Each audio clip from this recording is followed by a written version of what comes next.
No one's gonna break my style. No one's gonna slow me down. Oh no, I got to keep on moving. Nobody's gonna break my style. Nobody's gonna slow me down. Oh no, I've got to keep on moving. OMG! Oh my goodness, my beautiful people, good morning to you.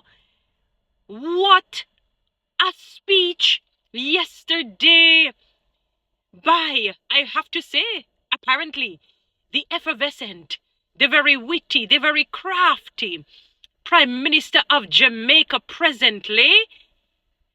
What's it? Andrew, St. Patrick, St. Michael, Nicholas, Rudolph the Red-Nosed Reindeer, Blitzen, Hanky. I don't even know the other names. But Siaga, Hushera, Sangster, Holness. What a speech yesterday. You literally in totality spoke for 5 hours. From 2 to 2:30, 2:30 little bit, and then, an hour hiatus because of, I don't know if it is PBC, JPS had some technical difficulties, hopefully.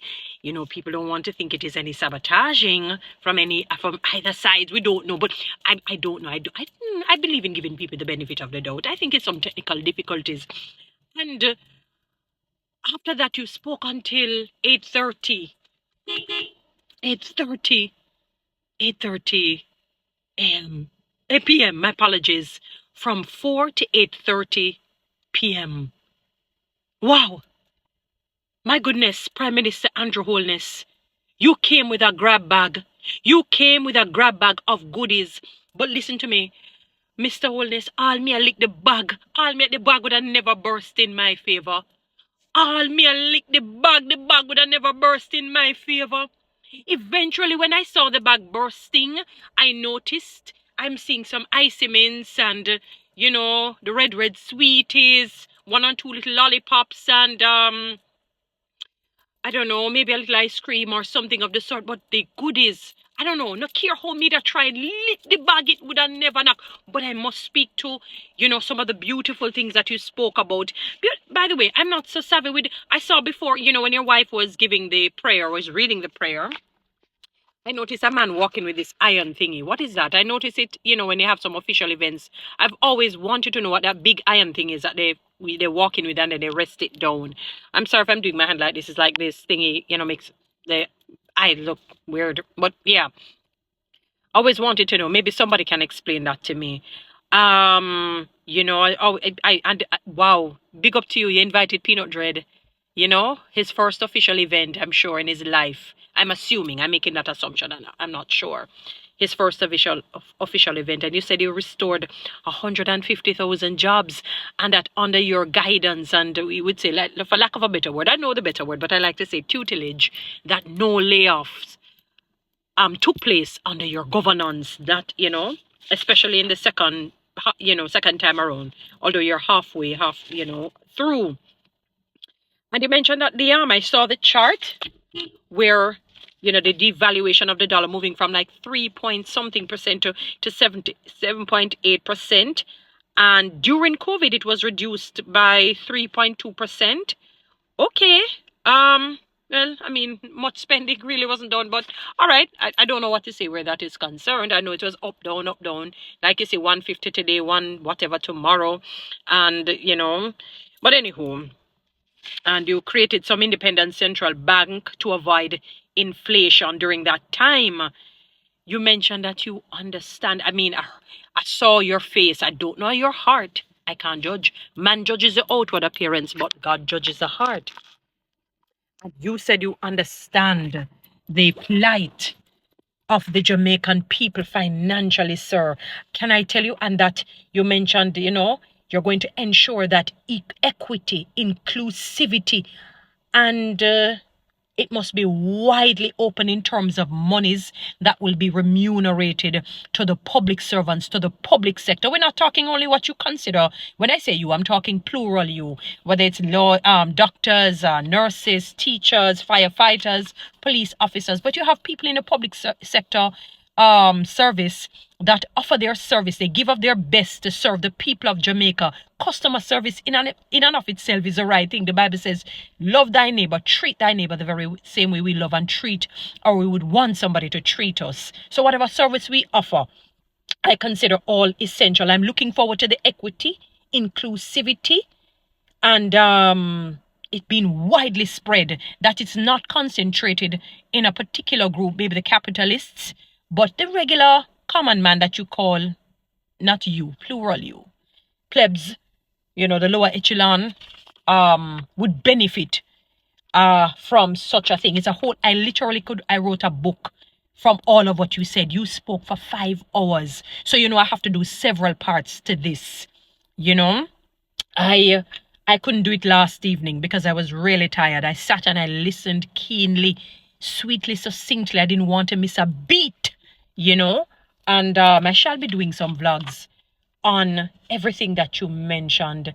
You said you empathize with financially struggling Jamaicans, I'm so sorry because that PBC, JPS, NWC, whoever. I'm just making light of the moment that connection for 1 hour, because I remember the last time you were speaking somewhere, and while you were speaking, a lot of I don't know if the birds were chirping, singing, what type of birds they were, and they were, and you had to even look up and say, can you give me a chance to speak, sort of a situation.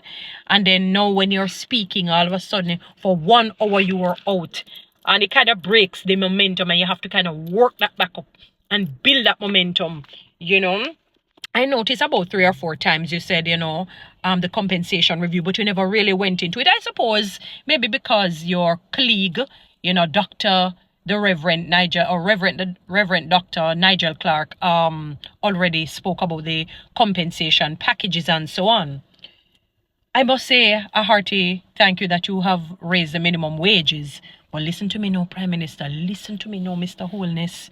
I don't know how public sector workers who have helpers and pay people, to help them out and so on, we manage, because if their salaries are low and indigent, I don't know how they're going to manage, Seriously, I've heard some, they're worried right now. We're happy for people, always believe in people getting a fair pay. Your fair day's job, fair pay must match it, but the reality is some people give fair pay and the salaries don't, they're not in tandem with what they do. So they give more and they earn less. They give far more and they earn less. So you moved it from 9,000 to 13,000 and you moved up NHT. Lord, there's a possibility that single, persons who apply on their own can get all the way up to even 8.5 million, not just 7.5. Moving from 6.5. Wow. Wow. I wonder what the location would be. I hope I'm all the way down to Okeechobee or Mississippi, I hope I somewhere must be in the Kingston metropolitan area. I hope I'm somewhere in Okeechobee. Any place in Okeechobee, by the way, or Mississippi or Tennessee. I hope I'm not way down all the way from down on the Grill Point or Moran Point. I'm just saying, I don't know, even though the monies have moved up and so on.